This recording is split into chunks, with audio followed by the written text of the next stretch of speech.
14, 8 al 14. Segunda de Timoteo.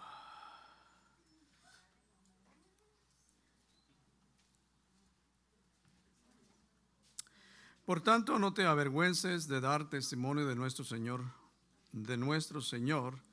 ni de mí, preso suyo, sino participa de las aflicciones por el Evangelio según el poder de Dios, quien nos salvó y llamó con llamamiento santo, no conforme a nuestras obras, sino según el propósito suyo y la gracia que nos fue dada en Cristo Jesús antes de los tiempos de los siglos, pero que ahora ha sido manifestada por la aparición de nuestro Salvador Jesucristo, el cual quitó la muerte y sacó a la luz la vida y la inmortalidad por el Evangelio, del cual yo fui constituido predicador, apóstol y maestro de los gentiles, por lo cual asimismo padezco esto, pero no me avergüenzo, porque yo sé a quién he creído, y estoy seguro de que es poderoso para guardar mi depósito para aquel día.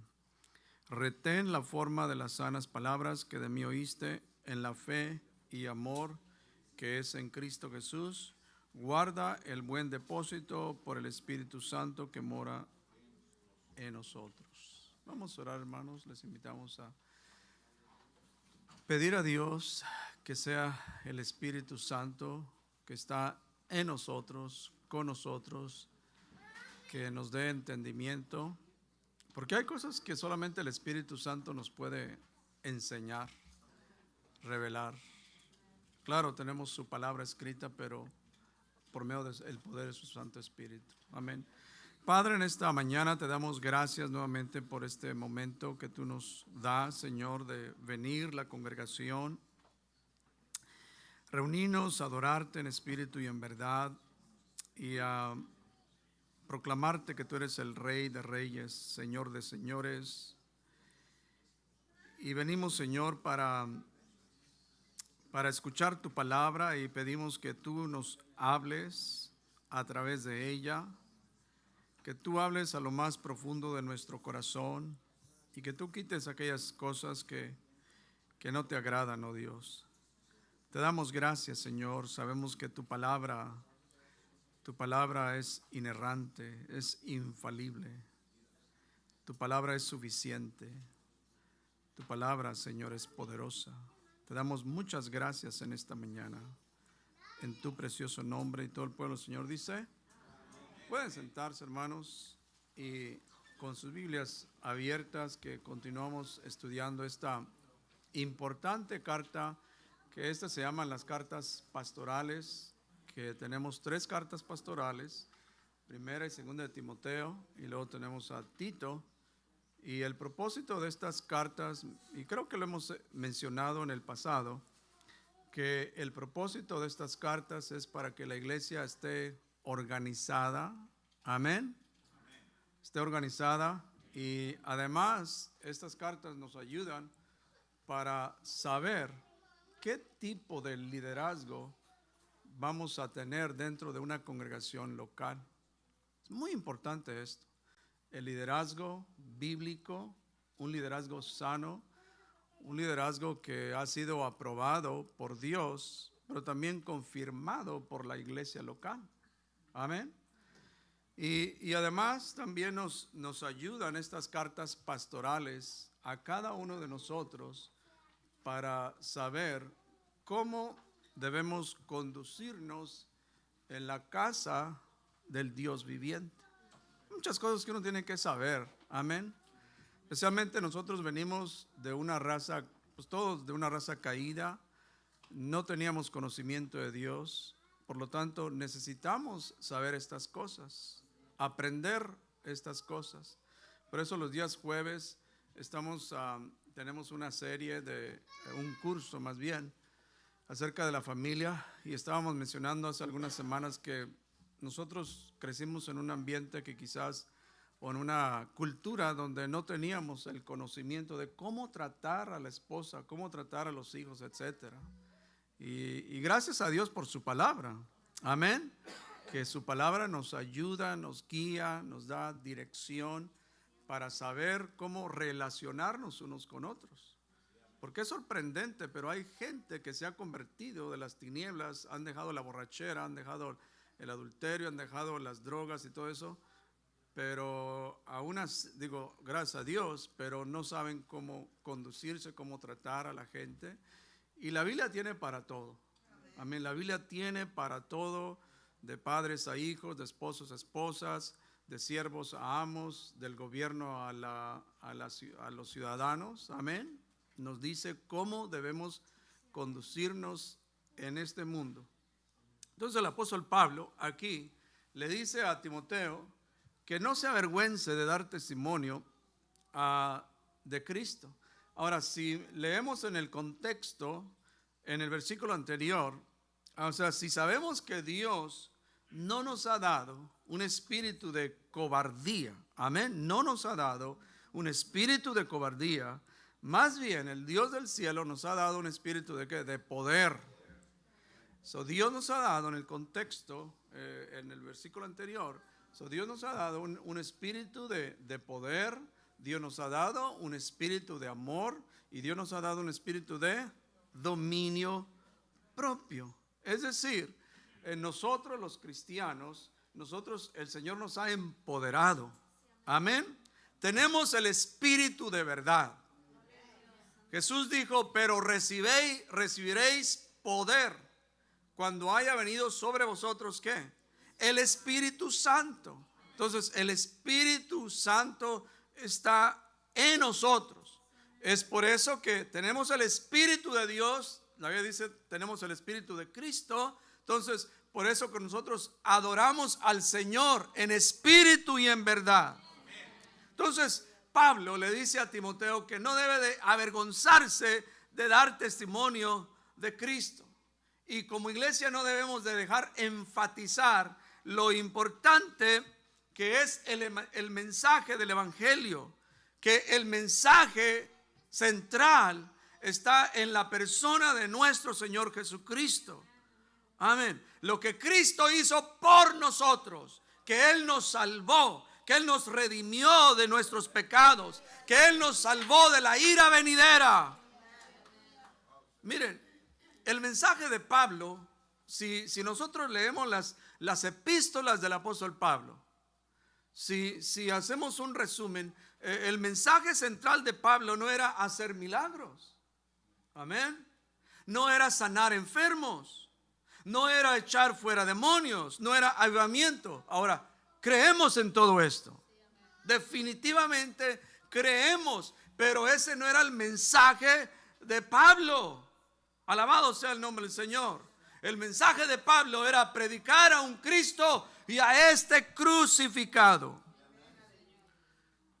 A los Corintios, 1 Corintios 2, ahí dice: así que, hermanos, cuando fui a vosotros para anunciaros el testimonio de Dios, dice, no fui con excelencia de palabras o de sabiduría, pues me propuse. Él tenía palabras, él tenía ciencia, él tenía sabiduría, pero él se propuso de no saber entre vosotros cosa alguna. Es decir, la sabiduría, el conocimiento que él tenía, lo hizo a un lado. Porque él podía bien impresionar a los griegos con sabiduría, con elocuencia. De tal manera que los griegos, ellos quedarían con la boca abierta. ¡Wow! ¡Qué palabras! ¡Qué sabiduría! No, el apóstol allí dice, sino a Jesucristo, y no nomás a Jesucristo, sino a este crucificado. A este crucificado. Amén. El mundo de hoy en día nunca será convencido con sabiduría. Amén. Nunca será convencido con la sabiduría de los hombres, sino con el mensaje de Cristo, Cristo crucificado. La iglesia del Señor siempre, porque vivimos en una cultura, en un tiempo que se llama el postmodernismo, la iglesia siempre debe predicar el evangelio de Jesús en un mundo como este en el que vivimos, ¿Qué es el postmodernismo? Bueno, el postmodernismo dice que no hay tal cosa de una verdad absoluta. Amén. ¿Ha escuchado usted eso? Que no hay tal cosa de verdad absoluta. Este pensamiento dice, sí puede ser verdad para ti, pero para mí no es verdad. Entonces, el postmodernismo crea nuevas formas de el comportamiento. El postmodernismo se opone a la lógica o a la razón. Y lo más terrible es que el postmodernismo rechaza la veracidad de la palabra de Dios. Y lo triste, hermanos, lo triste es que la iglesia hoy en día está siendo arrastrada por ese pensamiento. ¿Saben ustedes que la iglesia hoy en día se está siendo arrastrada por ese pensamiento y se está alejando de los temas fundamentales de la palabra de Dios? Ahora, ¿cuáles son los temas fundamentales o centrales de la palabra de Dios? La muerte de Cristo, la crucifixión, el arrepentimiento, el bautismo, el pecado, la redención, el juicio, la condenación, el infierno, hermanos. Todos esos son mensajes importantes que continuamente se deben de predicar dentro de una iglesia local. Hace un mes, 2 meses, una mega iglesia en el norte de Carolina, entonces dijo en un comunicado que ellos decidieron, o sea, para invitar a las personas, como hacen los anuncios digitales, promoción. Entonces, para invitar a las personas, y ellos dijeron que ellos habían decidido a invitar a las personas que iban a eliminar las palabras el Calvario, la resurrección, la sangre de Jesús. O sea, al tener el servicio de resurrección o Navidad, ellos dijeron, vamos a eliminar esas palabras, no vamos a usar esas palabras de Calvario, resurrección o la sangre de Jesús. Y según ellos dijeron, es que si mencionamos esas palabras, nosotros hacemos sentir a la gente que son forasteros o extraños. ¿Cómo está eso? La realidad es que dice la Biblia que somos extraños. Éramos enemigos de Dios. Nosotros estábamos fuera del plan de Dios. Estábamos alejados de Dios, extraños a estas promesas. Mire lo que dice Colosenses 1:21. Dice, y vosotros también que erais, ¿tiempo qué? Pasado, erais en otro tiempo extraños. Hello. Porque ellos no querían sentir mal para que no se sintieran que eran extraños. Extraños y enemigos en vuestra mente, haciendo malas obras. Pero aquí está lo bueno. Ahora os ha reconciliado.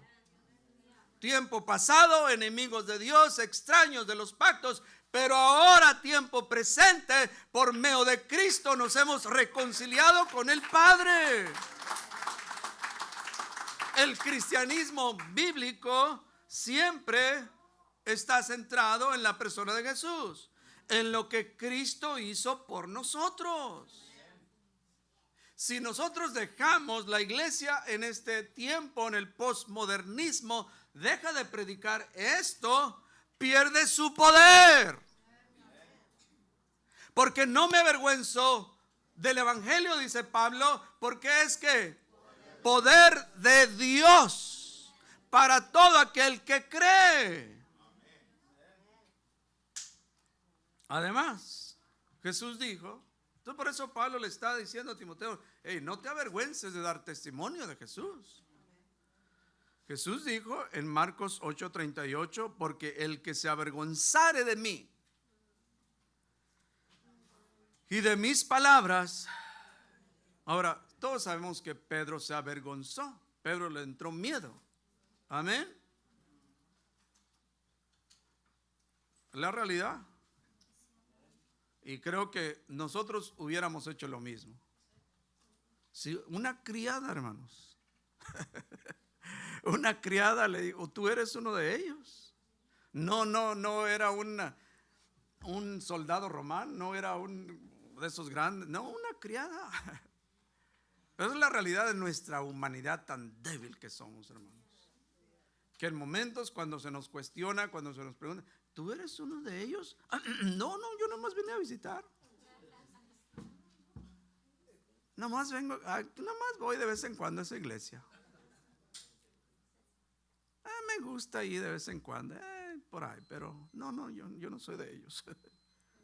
Pero dice, de mí y de mis palabras en esta generación adúltera y pecadora, dice, el Hijo del Hombre que se avergonzará también de él.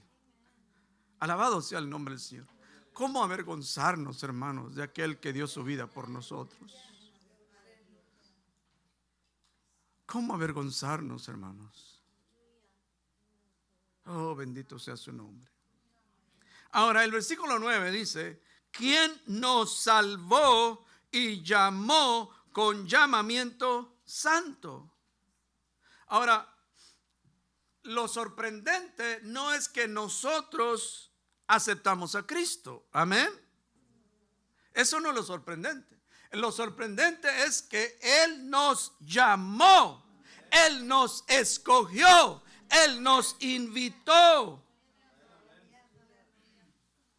No fuimos llamados para unirnos a una iglesia, hermanos.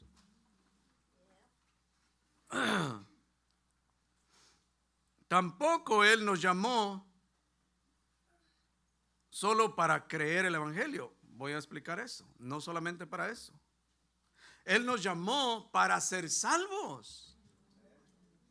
Debemos de creer, claro, en el evangelio, pero nos llamó para ser salvos. ¿A quiénes? A judíos, a gentiles, pobres, ricos, sabios, no sabios, de los 7 continentes, toda raza, no importando su color.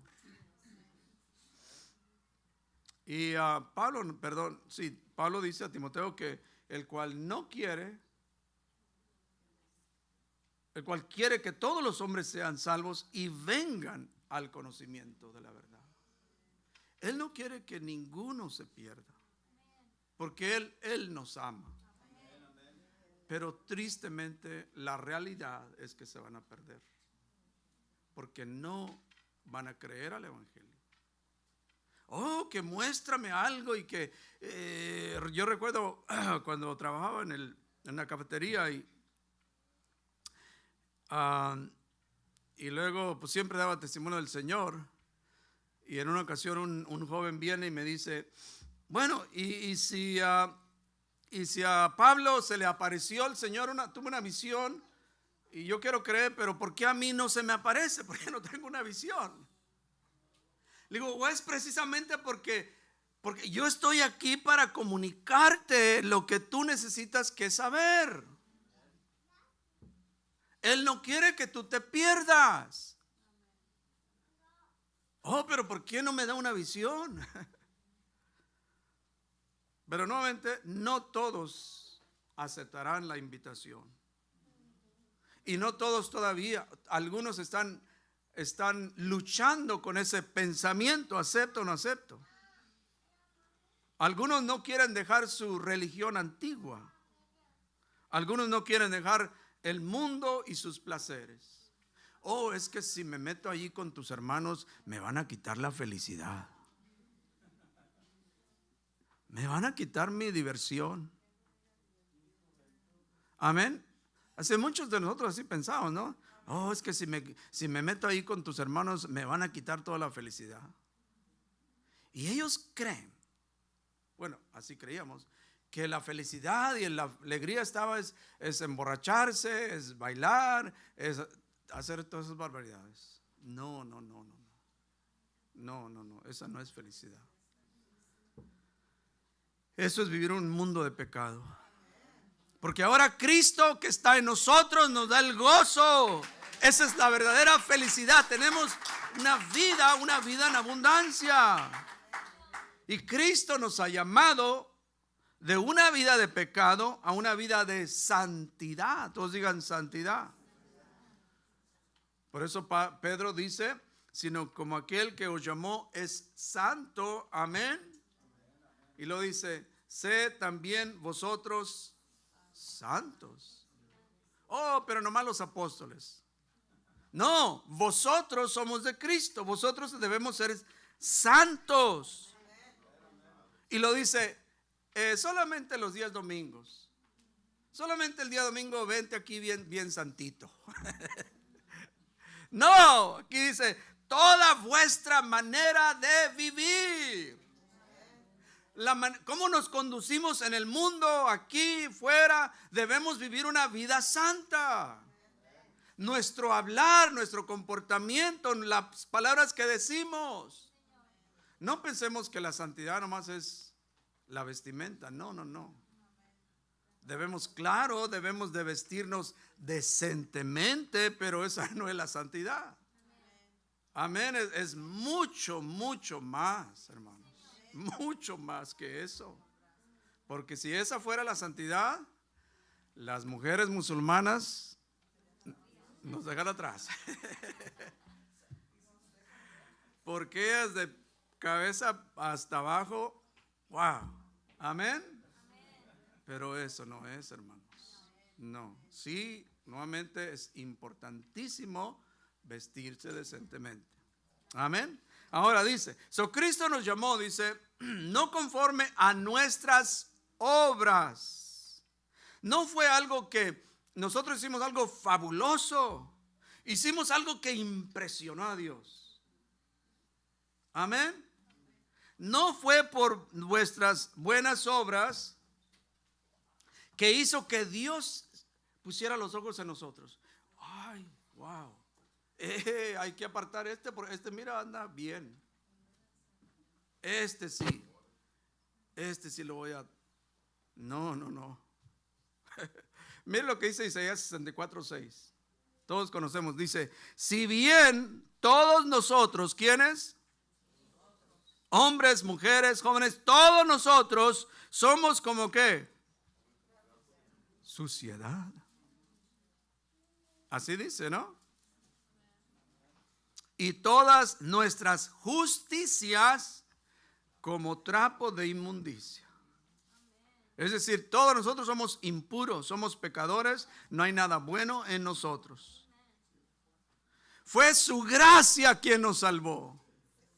Aún estando en esa condición pecaminosa, en ese estado, Cristo allí extendió su mano maravillosa y nos salvó, nos rescató. Alabado sea su nombre. Fue su amor, su misericordia. Efesios capítulo 1:7 dice que el perdón de nuestros pecados fue por las riquezas de su gracia.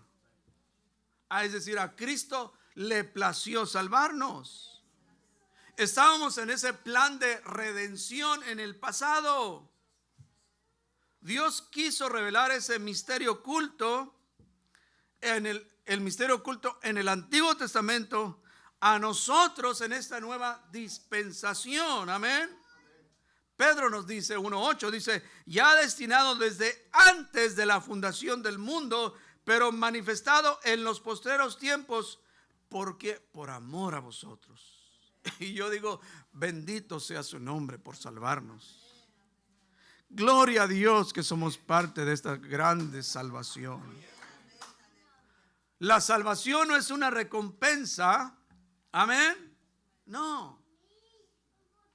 Se recompensa el éxito, se recompensa el trabajo y el esfuerzo de una persona, se recompensa el servicio, se recompensa las obras que ha hecho, pero un llamado a la salvación es un acto de la misericordia y la gracia de Dios. Nunca se nos olvide eso. Por lo tanto, al saber esto, eso nos debe de venir a los pies de Cristo en humildad, en adoración. Que fue su gracia, hermanos. Fue su gracia. Fue su grande amor.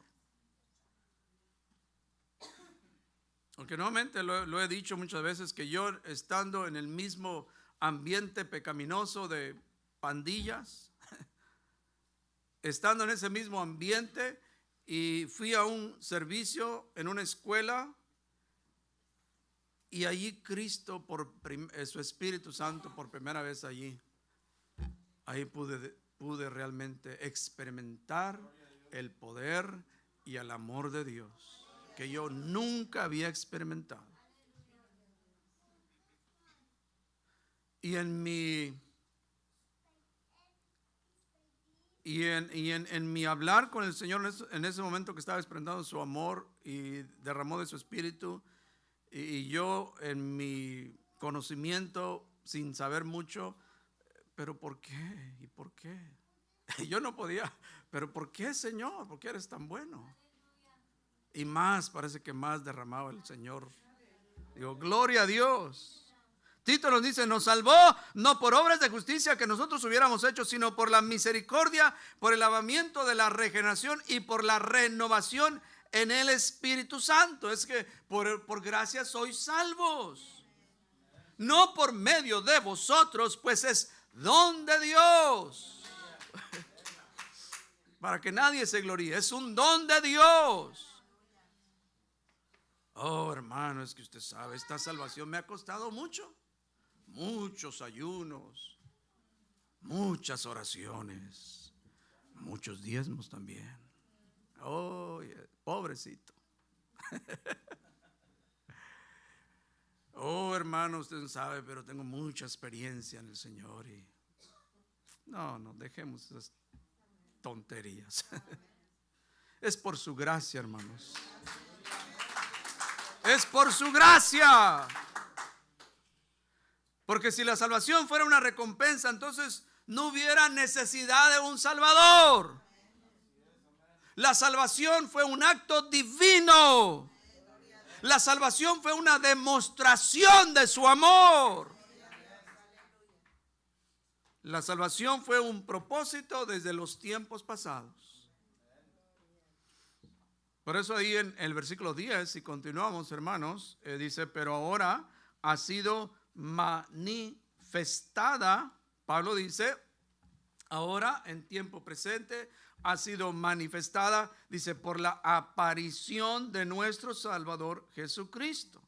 Ahora, esta es una referencia no a su segunda venida. Amén. Esta es una referencia a su primer venida.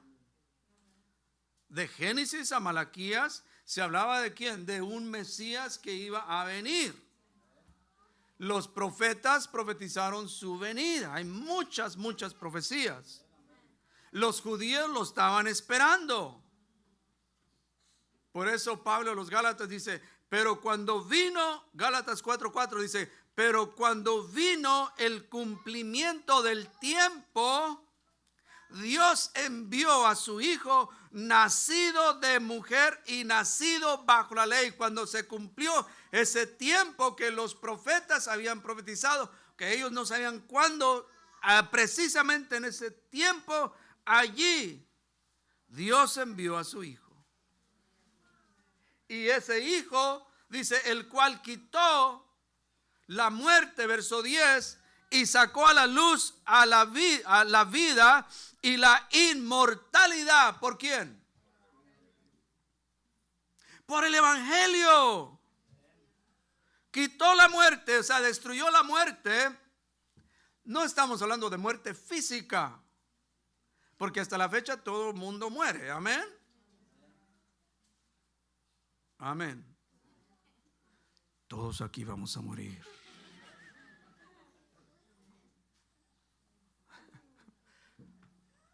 Amén. Uno de cada, las estadísticas nos dicen que uno de cada uno muere. Así es que nadie se va a escapar. Pero aquí habla de, no es de la muerte física, de la muerte espiritual. Es decir, el Hijo de Dios le quitó el aguijón a la muerte. ¿Cuál es el aguijón de la muerte? El pecado. Y fue posible lograr la vida eterna. Fuimos trasladados de una vida temporal a una vida eterna. Porque en el Antiguo Testamento, los santos del Antiguo Testamento, ellos nunca hablaban de la eternidad. ¿Por qué? Porque no era posible. Amén. No era posible. Tenía que venir el Mesías que iba a derrotar al diablo, la muerte. Y Cristo vino en el cumplimiento del tiempo. Y ahora sí es posible lograr la vida eterna. La muerte y resurrección hizo posible la inmortalidad de una vida corruptible a una vida incorruptible. Bendito sea el Señor. Y todo fue logrado por medio del Evangelio de Cristo. Nuevamente, importante predicar el Evangelio de Cristo. Porque ese Evangelio tiene que ser, es un mensaje, debe ser proclamado, debe ser creído. Nuestro Señor Jesucristo predicaba el Evangelio. Dice en Marcos 1:14, después de que fue encarcelado, Jesús vino a Galilea predicando que el Evangelio del reino de Dios. Jesús no predicaba como hoy en día predican mensajes terapéuticos. Amén. Oh, y que en esta mañana los que se sientan así, se sienten débiles, se sienten que nadie los quiere, se sienten solos, tienen una baja estimación. Dejemos esas cosas, hermanos. Amén. No. Jesús no predicaba mensajes terapéuticos. Jesús no predicaba sermonetes. Jesús no predicaba mensajes de motivación. Jesús predicaba el reino de Dios.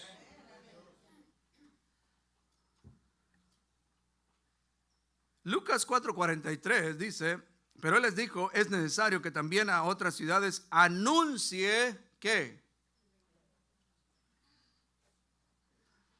¿Anuncie qué? ¿Cómo tener una vida maravillosa en este mundo? Amén.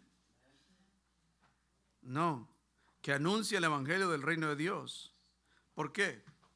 Porque para eso ha sido enviado. Cristo no vino para ser coronado rey. Cristo no vino para ser amigo de los pobres. Cristo no vino para derrotar al imperio romano. Cristo no, miren, y también Cristo no vino para sacar a las personas de sus problemas. Como yo antes, a mí, nuevamente uno recién convertido, pues uno dice tonterías a veces. Y yo le decía a la gente, mira, si tú vienes a Cristo, todos tus problemas se van a desaparecer. Wow. No. No es. Usted va a tener problemas. Y más bien va a tener serios problemas. El padre contra el hijo contra el padre, la suegra contra el... No dice, ¿verdad?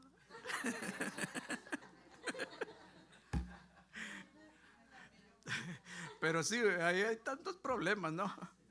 Que la familia se levanta contra uno, ¿no? Oh, con que ya no vas a creer. Con que ya no. Con que te vas a hacer hermano. Amén. Amén. Así nos dijeron, ¿no? Cristo vino a anunciar las buenas nuevas a un pueblo que estaba en tinieblas. Entonces, el evangelio, hermanos, nos salva. Hace el año pasado que hablamos bastante acerca de una serie que hablamos acerca del evangelio, mencionamos algunas verdades. El evangelio nos salva. El evangelio de Cristo es un poder transformador. El evangelio que nos reconcilia con Dios. El evangelio de Cristo causa en nosotros arrepentimiento. El evangelio de Cristo sana relaciones enfermizas. Amén. Hay gente que tiene problemas con todo el mundo. Problemas con todo. No se pueden llevar con su familia, sus hermanos, hermanas, papá, hijos. Amén. Todo el tiempo peleándose. Y ya lo conocen o ya la conocen. Puro discutir, puro discutir. No. No, hermanos. El evangelio de Cristo libera a las personas del pecado. Y luego dice Pablo en el versículo 11, dice, el cual yo fui constituido, ¿qué? Predicador, apóstol y maestro de los gentiles. Sabemos que Pablo fue llamado a ser apóstol, pero a la misma vez era predicador y maestro de los gentiles. Pedro ¿a quién? A los judíos. Pablo a los gentiles. Y aquí está la palabra, no tienen que memorizarla, griega, kerux, que significa heraldo o pregonero o vocero público. O sea, un predicador que anuncia ¿qué? El evangelio de Cristo. Y pensando en esto, digo, wow, tenemos que orar por nuestros jóvenes. Amén. Orar por nuestros jóvenes, que en esta época el Señor levante predicadores jóvenes. Que no tengan miedo en predicar a Cristo y a este crucificado. Que no sigan la corriente de este mundo, sino que prediquen a Cristo, las buenas nuevas. Oremos para que ellos prediquen y que digan que Cristo vino a salvar lo que se había perdido. Que anuncien que solamente hay un camino de salvación. Amén. Que solamente en Cristo hay, porque si eso nos mete en problemas. Cuando decimos específicamente Jesucristo es el único Salvador, no hay otro Salvador como Él, eso nos mete en problemas. Hace 2 semanas apuñalaron a un obispo ortodoxo. Tenemos diferentes creencias en teología, ciertamente, pero en un culto público, en vivo, llegó un jovencito de 3 años y ahí lo apuñaló. Porque él no se avergonzó de predicar y decir que Jesucristo era el único Salvador. Y retó a los musulmanes, pero no se avergonzó. Dije, gloria a Dios por ello, ¿no? Nuevamente tenemos diferencias, creencias en teología, pero wow, él no se avergonzó. Y después escuché más mensajes de él y Cristo es el único Salvador. Wow. Gracias a Dios que ya está bien, ya salió y él continúa. Dice, a mí no me da miedo. No me da miedo. Pero gloria a Dios por estos hombres, amén, que no tienen miedo, que están dispuestos a enfrentarse, venga lo que venga. Y sí, así es, orar para que nuestros jóvenes no tengan miedo, que prediquen el evangelio, que anuncien que solo hay un camino de salvación. Ahora el apóstol hace la pregunta a los Romanos capítulo 10, 14, entonces hace preguntas aquí, 3 preguntas. ¿Cómo pues invocarán a aquel en el cual no han creído? ¿Y cómo creerán en aquel de quien no han oído? ¿Y cómo oirán sin haber quien les predique? Es decir, para que la gente oiga, para que la gente crea al evangelio, se les tiene que predicar. Los ángeles no han sido llamados a predicar el evangelio. Esa no es su misión. Ellos no saben lo que es experimentar la redención, el perdón de los pecados. Solo nosotros los hombres que sabemos. Por lo tanto, a nosotros, el Señor nos ha comisionado a nosotros predicar este precioso evangelio. Porque una cosa sabemos, que al mundo ya no le queda mucho tiempo. Y parece al mirar las noticias, parece que el mundo se ha descontrolado hoy en día. Realmente da tristeza, da dolor al mirar lo que está aconteciendo en el mundo entero, hermanos.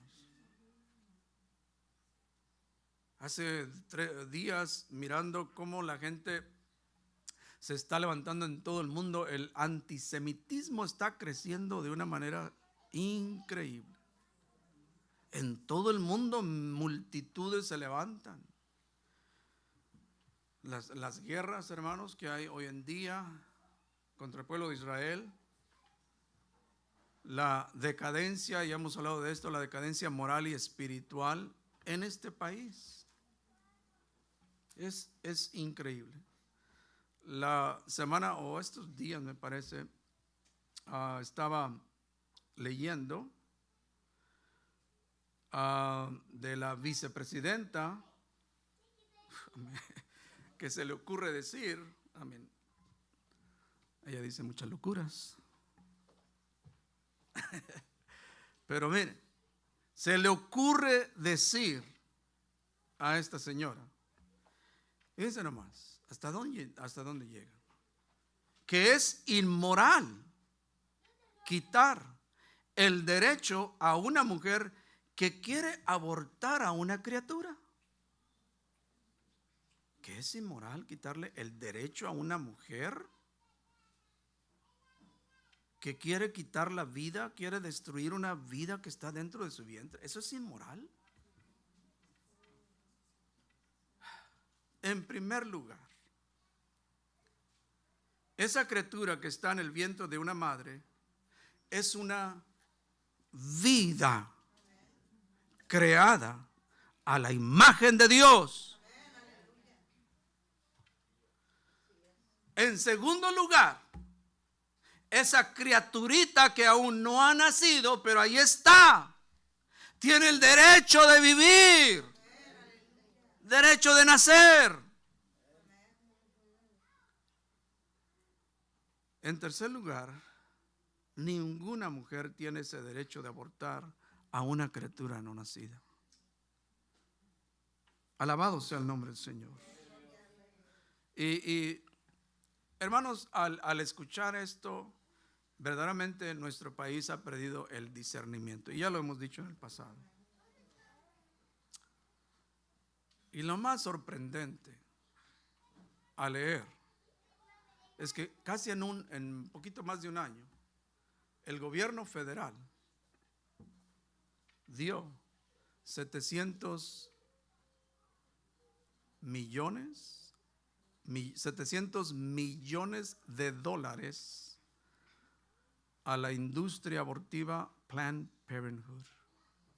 ¿Cómo no? $700 million. Increíble, increíble. Que Dios nos ayude, hermanos. Este país no sabe lo que es bueno y lo que es malo.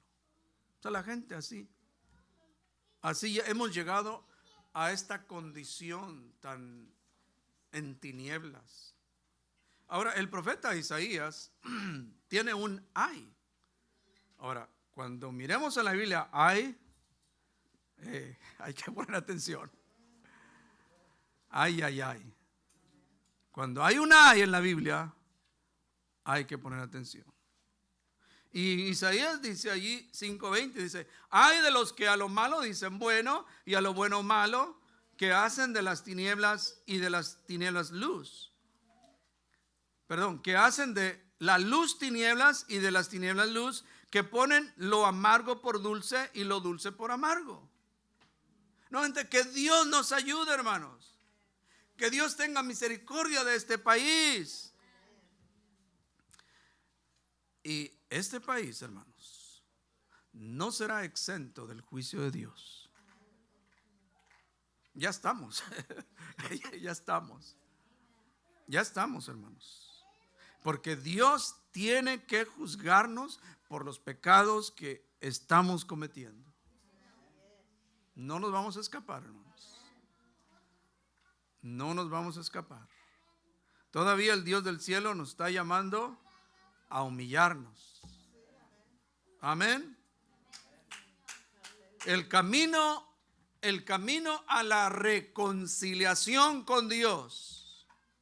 El camino a la reconciliación con Dios y a la santidad de este país, ahí se encuentra 2 de Crónicas 7:14.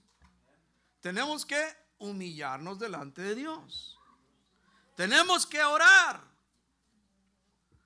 Los invitamos los lunes, hermanos. Tenemos que orar, tenemos que buscar su rostro y también tenemos que convertirnos de nuestros malos caminos. O sea, esos son los pasos que tenemos que hacer para reconciliarnos con el Dios del cielo. Y terminamos aquí en el versículo 13. Y le dice Pablo en estas últimas palabras a Timoteo, dice, retén, todos digan retén. Retén la forma de las sanas palabras que de mí oíste en la fe y amor que es en Cristo Jesús. Es decir, las sanas palabras que de mí oíste es una referencia ¿a qué? A la sana doctrina. La pureza del evangelio. Lo hemos dicho, hay que tener mucho cuidado porque hay mucha falsedad hoy en día. Hay mucha falsedad dentro del cristianismo. Y la clave es que retener las palabras sanas, retener la sana doctrina, retener el evangelio, retener la salvación tan grande que hemos recibido. No cambiemos, ¿se recuerdan de Saúl que cambió la herencia por un plato de lentejas? Porque tenía hambre. No lo cambiemos, hermanos. No. Es una salvación muy grande, hermanos. Por eso allí el mensaje a la iglesia en Filadelfia le dice, aquí yo vengo pronto. Dice, retén lo que tienes para que ninguno tome tu corona. Si tú no retienes lo que tienes, si no retenemos, alguien tomará tu corona. Nosotros tenemos lo que el mundo necesita. Tenemos la palabra de Dios. Tenemos el evangelio verdadero. Tenemos a Jesús, el único que murió por nuestros pecados. Guarda el buen depósito por el Espíritu Santo que mora en nosotros.